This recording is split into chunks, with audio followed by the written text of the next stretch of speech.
Friends, இன்றைக்கி நம்ம என்ன தெரியுமா செஞ்சு காமிக்க போகிறேன்? சத்தான கம்பு கருப்பு உளுந்து தோசை தான் இப்போ நம்ம உங்களுக்கு செஞ்சு காமிக்க போகிறேன். அது ஊற வைக்கிறதுக்கு என்னென்னு பார்த்துக்கலாமா? இங்கே பாருங்கள், பெரிய கிளாஸில் ஒரு 200 கிராம் கிளாஸில் இது கம்பு எடுத்துருக்கேன். அதுலேயே பாதி அளவு பச்சரிசி எடுத்துருக்கிறேன். ஒரு ஸ்பூன், பெரிய ஸ்பூனில் ஒரு ஸ்பூன் வெந்தயம், கருப்பு உளுந்து ஒரு 100 கிராம் எடுத்துருக்கிறேன். இது நாளையும் ஒன்றா 3 தரம் 4 தரம் கழுவிட்டு நம்ம ஊற வச்சிடலாம். ஊற வச்ச பிறகு நம்ம உங்களுக்கு காமிக்கிறேன்.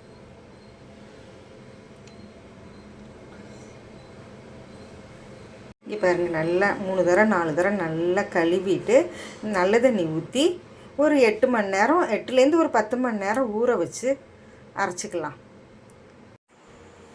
பாருங்க, கம்பு இது கருப்பு உளுந்து அரிசி கொஞ்சம் ஊற வச்சுருந்தோம்ல, அது பாருங்கள் ஒரு நல்லா ஊறிடுச்சு. 10 மணி நேரங்கிட்ட ஊறிடுச்சு. இப்போ நம்ம மிக்சியில் போட்டு கிரைண்டர்லேயோ மிக்சியிலையோ போட்டு அரைச்ச பிறகு பார்க்கலாம். இப்போ பாருங்கள் நல்லா ஊறிடுச்சு. இந்த உளுந்து தோலோடையே போட்டு அரைச்சிருங்க, நல்லா சத்து தானே, தோலோடையே அரைக்கலாம். அரைச்ச பிறகு இந்த காமிக்கிறேன். மிக்சியில் போட்டு அரைச்சிட்டு வந்துட்டு உங்களுக்கு காமிக்கிறேன். பாருங்கள், அரைச்சிட்டு வந்துட்டேன். 2 தரமாக போட்டு அரைச்சிட்டு வந்துட்டேன். தேவைக்கேற்ப இந்த பாருங்கள் கல் உப்பு போட்டு இப்போ மாவை நல்லா கரைச்சி வச்சிடலாம்.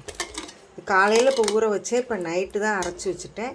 நம்ம காலையில் தோசையோ இட்லி கூட இதில் ஊற்றலாங்க, நல்லாயிருக்கும். இட்லி தோசை எல்லாமே இந்த மாவு சூப்பராக இருக்கும். நாளைக்கு வந்து தோசை ஊற்றும்போது உங்களுக்கு காமிக்கிறேன். பாரு, நல்லா கலந்து வச்சிடணும். மாவை நல்லா கலந்து புளிக்கணும். ஒரு 7-8 மணி நேரம் புளிச்சிச்சின்னா ரொம்ப சுவையாக இருக்கும். பாருங்கள் ஃப்ரெண்ட்ஸ், நல்லா புளிச்சு கம்பு தோசை மாவு ரெடி ஆயிடுச்சு. பாருங்கள், தோலோடு தான் அரைச்சிருக்கிறேன். இந்த கலரில் தான் மாவு இருக்கும். உளுந்தும் தோலோடு தான் அரைச்சேன். ஃப்ரெண்ட்ஸ், தோசைக்கல் காஞ்சிருச்சா? இப்போ வந்து மாவு ஊற்றி காமிக்கிறேன் உங்களுக்கு.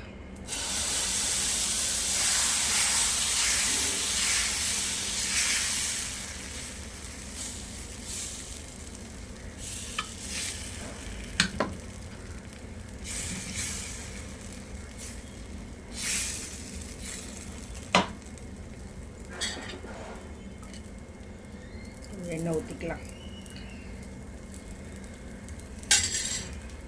நல்லா வேகட்டும், திருப்பி போட்டு எடுத்துக்கலாம்.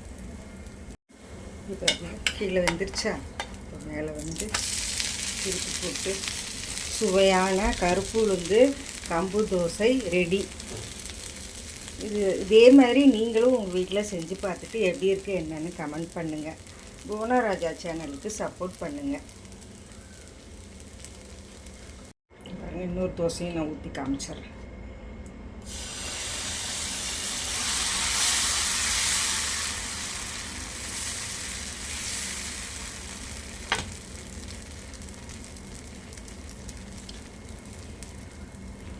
நல்லா சூப்பரான சத்தான கம்பு கருப்பு உளுந்து தோசை ரெடிங்க.